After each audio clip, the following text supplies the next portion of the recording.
Welcome back to the Brothers in Business podcast. Today, we're getting into a real important topic surrounding success and whether your upbringing defines the level of success that you will see later in life. Now, for both of us, we had exactly the same upbringing, but obviously we're very different people. So we want to spend the time today defining which upbringings we think can lead to the highest chances of success. Now, our upbringing, obviously we've done an intro episode on our childhood and how we were brought up from, a young age to be resourceful, to be resilient, to never give up. And it was something that our dad predominantly had passed on to us through his own experience of running a business. But I mean, what do you remember from your upbringing that you've been able to implement later in life that's really fed into your success? Well, the upbringing side of it is very, very important, I would say, in my life anyway, because without that, it could have gone either way potentially, but I think you'd eventually find your way. But it is just the people you surround yourself with, your upbringing. And again, the amount of times I remember, parents, mainly dad, that he'll push things in a certain way, which isn't the easy path. It's the hard path. You got to go down to learn the lesson. Pressure makes diamonds. Exactly. It's true. And for us now, we were shown that there's the right way and there's the wrong way of doing things. And he spent the time meticulously growing up where if you were going to do a job, do it properly. It wasn't a case of just, oh, can you go and sweep the drive? He'd almost come out and inspect the job that we'd done. And he'd ask us, and he wouldn't go mad, but he'd say, are you proud of the work that you've done? And we'd look at it and you'd go even as a young boy, you'd look at it and you'd know you'd rushed it. You'd know you hadn't tried hard. You just rushed the job and basically just wanted to get back to wasting your time playing games. And that's what every young person does want to do that. But he made us think about the work and the quality of the work that we were doing. And again, at school, and I know you struggled with this probably more so than me, but when we would go to hand in homework, when we would complete projects at home, the question was asked, is like, are you proud of this? And if we said yes, and he believed that we'd actually tried our best, it didn't matter what result we got, but what did matter was whether we tried our best. Yeah, it's the effort you're putting in, and I think that's probably the most critical piece, that is to have someone that's been able to bring you up in a way where they've taught you at least the rules of the road and how you could potentially get there. Or I suppose people have defining moments in their life when they're younger and they end up just realizing it one way or another, because it doesn't always result in success if you've got parents like that. I mean, I've got friends, I know you've got friends that have had everything handed to them on a plate. I've had a friend whose parents are, multi-millionaires, had businesses. They brought them into the business and they've just squandered the opportunity completely, or squandered the opportunity. I was thinking squandered's a new one. I think I prefer squandered. Squandered, either or. But they've completely squandered the opportunity. And you just think, how, when you've had such a leg up, have you managed to do it? But it's just that people do that. A fool and his money are soon parted. I love that expression. There you go. Because I think it's Trademark. It sums it up so nicely that no matter how much of a good thing one person can do, so quickly can another person come in and ruin it in such a short amount of time as well. I know I'm thinking of something really just off the top of my head, but a piece of art. I saw these idiots at Just Stop Oil where they tried to destroy a painting, potentially, I think it was in the Louvre, and it was like really obviously expensive, potentially priceless painting. It would have taken an artist years and years and years to create and get the skill to be able to learn to do that piece of art and construct it, get the name and the reputation, and then to have it last that long where it's hundreds and hundreds of years old and survive in the Louvre, and then some idiot comes along and ruins it in such a short amount of time. It just goes to show that no matter how successful you are or one person is, whether it's a parent or friend, it doesn't always translate down, but sometimes it does. Now, I look at, I'm big into my boxing. And for me, some of the actual sort of cases that I can see that do really well for this, and I hope that they fight soon, is Conor Benn and Chris Eubank Jr. Now, both of them come from a fighting family, and both parents were world champions in their own right, and they had an incredible rivalry. Nigel Benn, Chris Eubank Sr. If you haven't watched any of those fights, honestly, go and watch them because they're so good. They're honestly, if you ever want to watch like a proper barn buster of two people who hate each other really going at it in the ring, it's worth a watch. And now they're two boys who have gone into the world of boxing themselves and made a real success of it. Conor Benn currently is one of my favourite fighters. Chris Eubank is, he's nearly sort of veering on that world title sort of level. But both had silver spoons in their mouths, you could say. But both of them have had an upbringing whereby their parents or their upbringing has allowed them to keep the right mindset to allow them to go on and be successful in their own right. I suppose the word's been coined. It's like a meritocracy, where it's like you're living in a world where it's all down to merit and the work that you put in.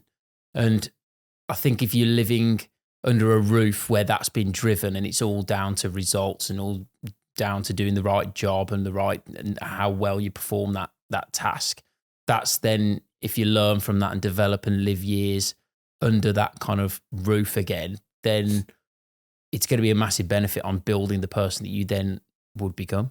Do you think modern day parenting now allows itself for better upbringing in terms of a successful outcome? Or do you think, let's say, parents' generation and beyond had a higher likelihood of being successful with their upbringing?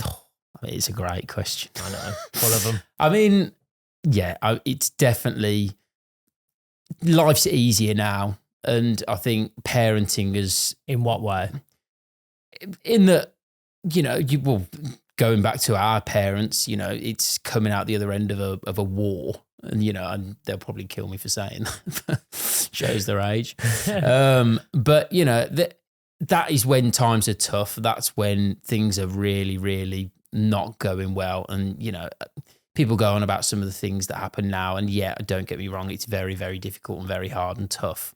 But I think that the way that the generation of today have been mummy cuddled and the snowflake generation is it sort of been called, and that's a Piers Morgan one. But it's the case for a lot of it, and you're losing that whole, you can finish 10th, 11th, 12th place and you're getting a ribbon. It's great and everyone feels great, but if you're losing that competition, the edge of competition, then it's not the real world, is it? It's not the real world like that. You don't get the job based on coming second or third or fourth. You have to be first to get the job. Good way of looking at it. And again, that applies.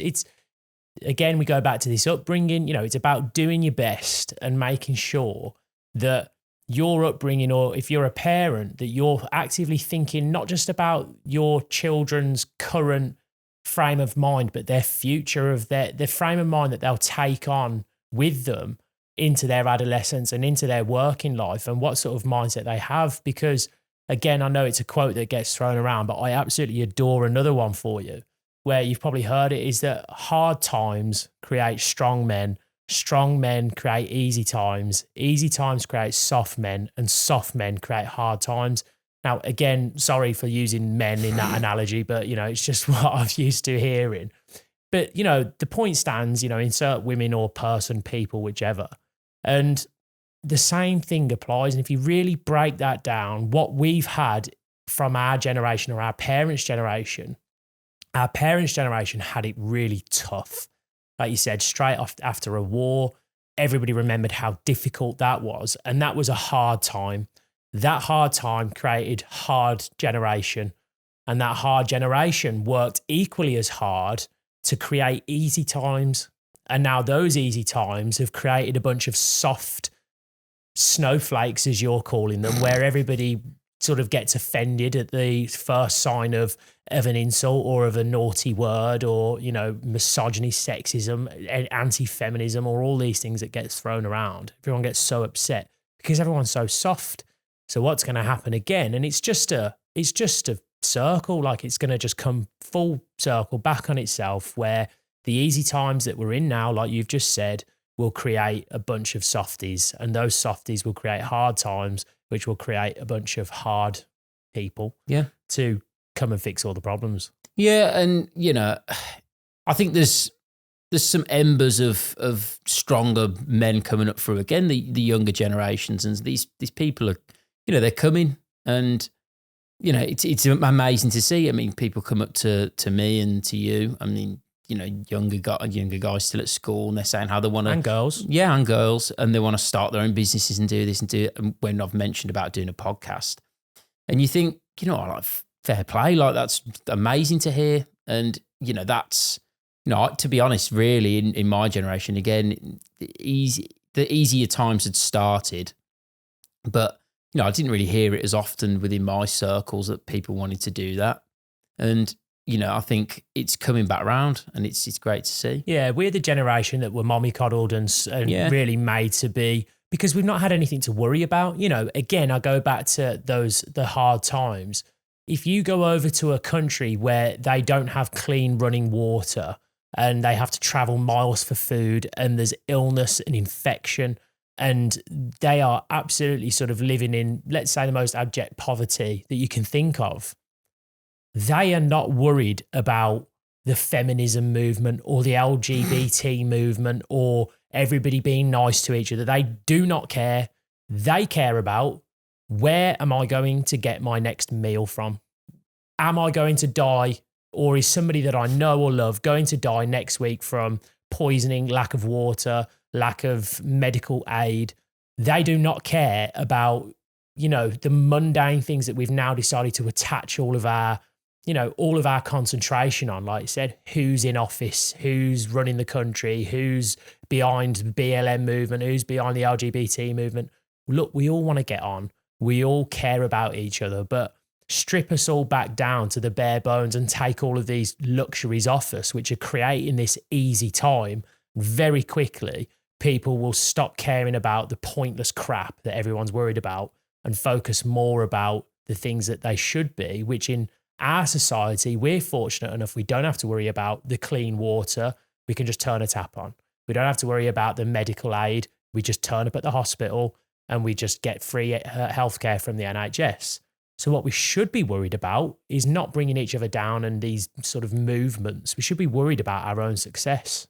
Yeah, I mean, and it shows you how much of a privileged country that we live in, that those are the things that we're all worried about, rather than, you know, the true problems, which, you know, if we keep going down this road, you know, we're going to end up coming into at some point, or one way or another. But, you know, with upbringing with us, you know, I mean, can it define success depending on your upbringing? You know, it definitely can, but you don't have to have that sort of upbringing, because again, probably like you, I've known people that came from pretty much nothing. I mean, I think Stephen Bartlett, was he one of them again, that basically just had nothing, and he was scrounging for like pennies and like, you know, fast food restaurants or something, was he? Yeah, massive struggle. But that creates the hard time, which creates this hardened mindset for him to be able to face the challenges that it takes to be successful, because being successful isn't easy. And again, if you've been sheltered around soft and easy times, when it comes to a challenge that you are going to face in business, you are going to come up with challenges, and things are going to happen that are upsetting or that are tough or that make you just want to bury your head in the pillow and never come up for air again. You are going to face them. And if you haven't been brought up in a way that allows you to adequately prepare for the world, and when it comes to bite you on the arse, if you just crumble, you're never going to be successful. And so if you're responsible for anybody at the minute, I urge you to try and create some difficulty for that person, for them to overcome. And trust me, in the long term, it will help them so much more, because once they've developed the skills to be able to overcome that difficulty, it'll make such a massive difference to their chances of either being successful or potentially falling at that last hurdle. Yeah, I mean, we even test it on small scales during our own recruitment process. You know, when someone comes in, you know, we've got a system set up and there's a few little tasks there to see if they can manage to get through those tasks. Now, some people, you know, will crumble straight then and there and not be able to do them, but the ones that can work it out, and, you know, you've been put on the spot a bit and it's not, you know, the easiest thing in the world, but if you can get over that, and it shows that you've gone through that whole upbringing of, you know, you've had to work things out and you've been told and disciplined, and you figure it out. The way I see it, I think with people nowadays, where I try to give everybody the benefit of the doubt, you know, I always try to give people a task to try and understand where they're at in their own head, because it is a skill that can be learned. And, you know, we've had certain people that have come to start working with us who have given us a story of who they are as people. And I, at the end of the day, employ the person moreover than their skill or experience. You know, I look at a CV and I don't immediately just think, well, are they skilled to do the job? You know, that's the foot in the door. But what I do see then is, after speaking to them on the phone, I like to understand who they are as people. What have they overcome in their lives? What have they achieved? What difficulties have they had? Because I'd much rather have somebody stood behind me or by the side of me fighting the battle, who I know I can rely on, who isn't going to run and turn away and retreat at the first sign of difficulty. They're going to stick their heels in and they're going to be fighting beside you to help push things forward. And unfortunately, again, too many people now are allowed this complacency of coming last, don't try hard, doesn't matter if you win or lose. Everyone's got feelings, so we've got to be kind and considerate of everyone. Absolutely, that's true. But everybody's going to go through that sort of hard time. And I much prefer to spend my time and have people in my business who I know have overcome that difficulty in their lives, because I know that they're going to be able to fight harder in the long run. Yeah, I mean, what I love to see, and you really get to see people's, I don't know, personality. You know, that show SAS Who Dares Wins with Ant Love Middleton. It. Yeah, great like show. That is like, you see people that go on there and, you know, everyone for going on is already like, you know, fair play, unless I suppose some celebrities, I know they did a celebrity version where they probably go on just for the, you know, exposure. But, you know, the first episodes, you know, you saw the people go on and they get battle hard and they're told, you know, you have to do it. And if you're not going to do it, give me your number.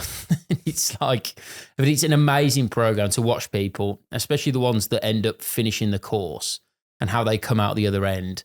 But those are the people that have overcome hardship in their life. I mean, I remember one of them, you know, there was horrendous stories. Like I think he was away and his wife was at the house, and there was a schizophrenic outside or something like, and then broke in, and it's like, it's a heartbreaking stories. Wife, yeah. Yeah. And you hear stories like that.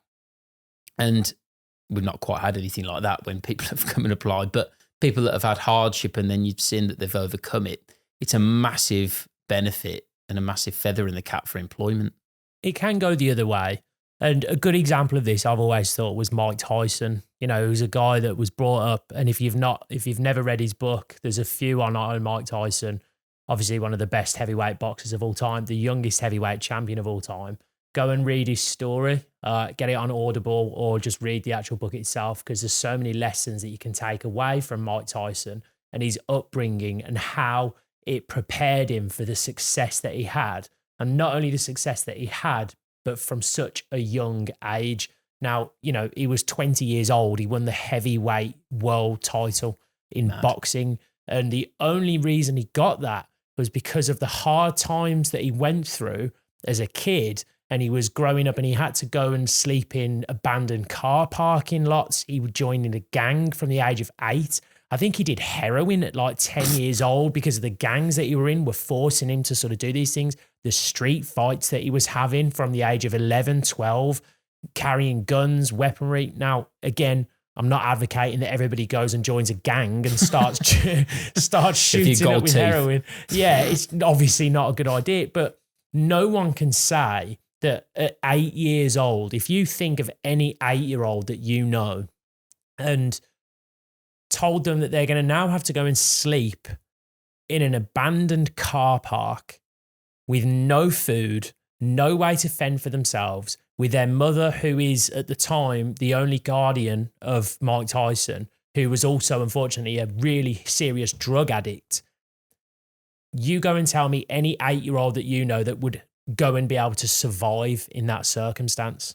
And it's not going to happen. And with Mike Tyson, what happened?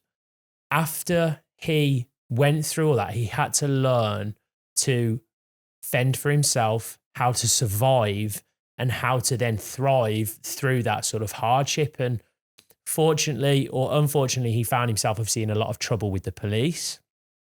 And once he got arrested and sent to a juvenile detention center, he ended up finding a boxing coach at the juvenile center, and he became quite interested in the sport of boxing.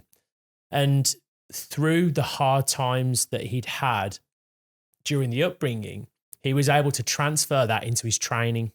So when he finally got moved over to a trainer called Customato, he was able to transfer all the hardship. When it was time to get up at 5 a.m, he'd go for a run and do miles of running in the morning. He'd then I think he had to go to school. He'd leave school, he'd do boxing training at lunch. Then he'd go to watch and study tape on boxing. Then he'd go for a run again on the evening, and he'd do that every single day, 7 days a week for however long it took him to become the world heavyweight champion. Now, think of anybody that you would know at the age of 15, 16, when Mike Tyson started doing these things, that would be able to do that. They just wouldn't. They'd just say, I can't be bothered. I'm not doing that. It sounds like a lot of effort. Why should I do that? That's rubbish. But that's what it takes. That is the level of hardship that people have to go through to achieve that level of success.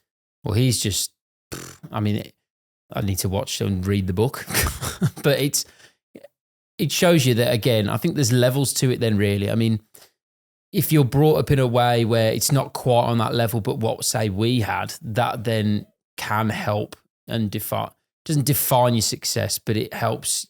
It gives you the stepping stones to then make those changes and those, I suppose, just make the steps to go in that right direction. Mike Tyson, like you're saying, he's thrown completely in the deep end, and it's like sink or swim. And if he doesn't do it, then it's survival. And I think there must be a sort of survival instinct somewhere that either nature or nurture, depending on how you're brought up, that there's something always going to be there. I do think that genuinely there are elements of you are who you are.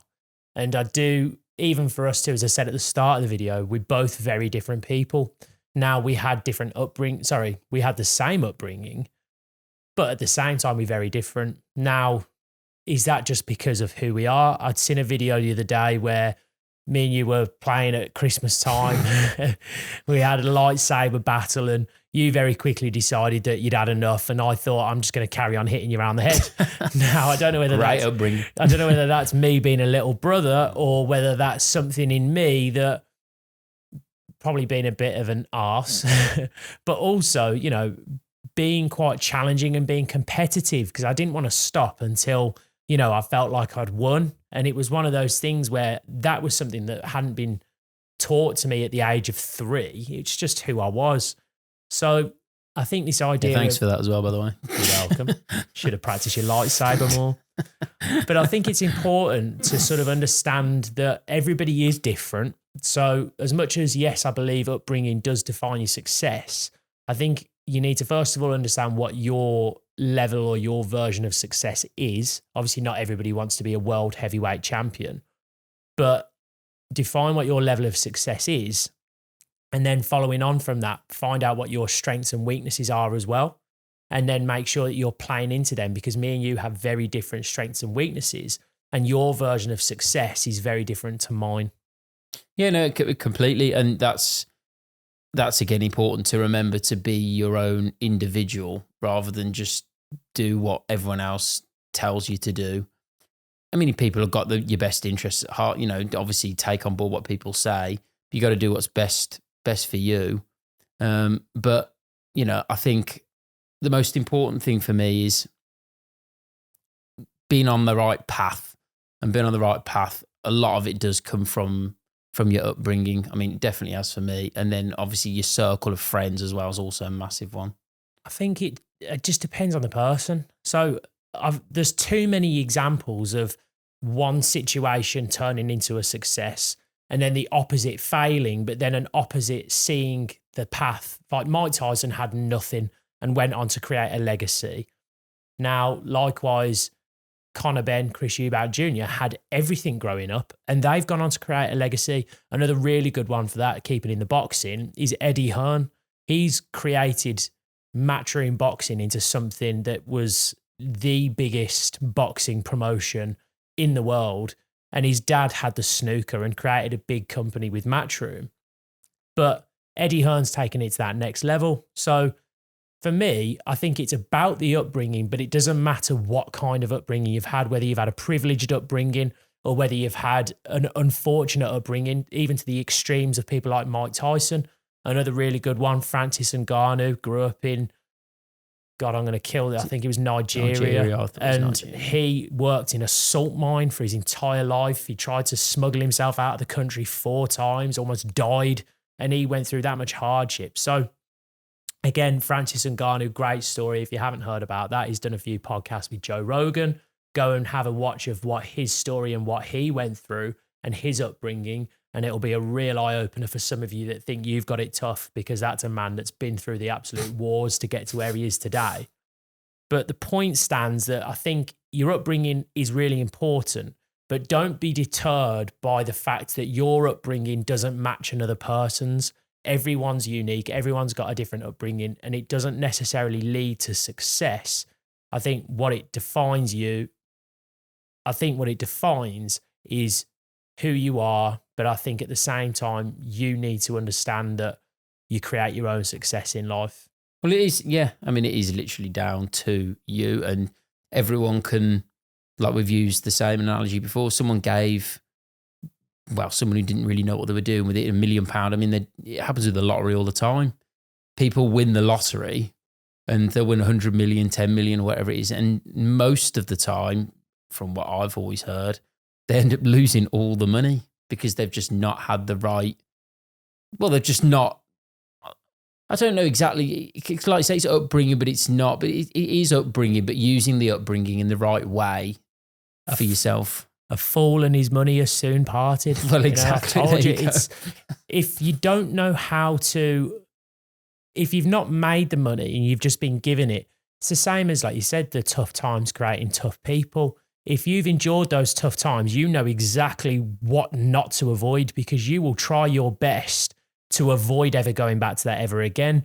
Whereas the comfortability for us, and it sounds like you said, it is a bit of a silver spoon, because for us, if it all fails, you always have that thought in the back of your mind, well, I'll just run back to mommy and daddy. So that's where some people can get comfortable and think to themselves, well, actually, I don't know anything worse. I've always had it lucky. I've always grown up in a nice house with nice cars, and, our dad didn't. So he's created the easy times for us. So we could have easily gone and then created, difficult times for everyone else by being quite soft. And fortunately, thanks to our upbringing, that didn't happen. But again, I still think there's going to be an element of softness to us where we haven't had to endure some of the real hardships that, some of these really successful people have had to go through, because they're spending their lives potentially running away from ever going through that experience ever again, where our motivations aren't necessarily running away from where we've come from. It's potentially just building on top of it. Yeah, it's a very good way of putting it. And I think, because of the hardship, Dad had, whether it was, people stealing money out of the bank and accountants and writing cars off and like these things that have happened within his life. Like you say, that's probably why he's been so strict on our upbringing, because he knows essentially you just want to be on the straight and narrow, not veering off and going in different directions. You want to just be on the same path, taking those steps in the right direction. Yeah. So again, for us, I think it's really important to define your success, define what success means to you, have a plan. And regardless of where you've come from, don't worry too much about what anybody else is doing, about what other people's path, don't think, oh, well, I need to take a page out of Mike Tyson's book and go and live in a abandoned car park and take heroin. Eating rats. And join in a gang. Don't do that. But understand that your situation is unique to you. Find the strengths and the benefits that you've got that no one else has had from your upbringing. Use them as a fuel to help you push forward, and don't use it as a means to make an excuse to say, well, I've had this upbringing, so the world's against me and I'm never going to be able to make it because where I've come from. Now, I would almost liken it to, how dare you say that? If someone like Francis Ngannou can travel from Africa 4 or 5 times, nearly get killed, arrested, and make it to the UFC and become the heavyweight champion, if Mike Tyson can do what he's done, and millions of other people that have created successes from themselves, coming from nothing but abject poverty. Leon Edwards is another really good one. He's a local from Birmingham. He was the UFC welterweight champion. Again, incredible story. And if these people can go from their situation and make their lives a success to the level of success that they achieved, how dare you say anything other than, I can do the same? Because to complain about the government, or to complain about minimum wage, or to complain about your circumstances is nothing but an excuse. And I won't hear anything else. And yes, we're lucky to have come from where we've come from and have the head start that we had. It doesn't matter worrying about other people and their benefits. Focus on yourself, what benefits you've gotten, and how you can use that as fuel. Yeah, and it's exactly that, and not having the victim mentality, have a success-driven mentality and a meritocracy style environment where you can do anything. Well, feel like you can do anything that you want to do, and have a dream, or like you say, but actually write it down and then pursue that, and don't let people say, "Oh, well, yeah, you probably didn't do that because of that," and "Oh, yeah, well, how could you ever have amounted to anything with that going on?" And this. It's just excuses, like I say, victim mentality. If you tell yourself 100 times you're a victim, then you're a victim. That's it there then. Stop making excuses, everyone. And it's as simple as that. We all come from different backgrounds. We all have different opportunities in life that present themselves in different ways. And it's about finding them opportunities when they land and making sure that you go and grab them, because they're there for everyone. It doesn't matter who you are, whether you're Mike Tyson, who's in a literal jail cell, who transformed his life through boxing, or people who are living in poverty in Africa, who changed their lives through a sport or potentially a hobby, singing, dancing, acting. There's so many stories out there. Opportunities land at your feet every single day. Don't use your background as an excuse. Use it as fuel to push yourself forward. And again, if you found anything that we've talked about today in the podcast helpful, I'd love to hear about any stories that you may have had that have put you into a position of success. But until then, thanks very much for watching. I'm Tyler Barker. And Cody Barker. This is the Brothers in Business, and we'll see you in the next one.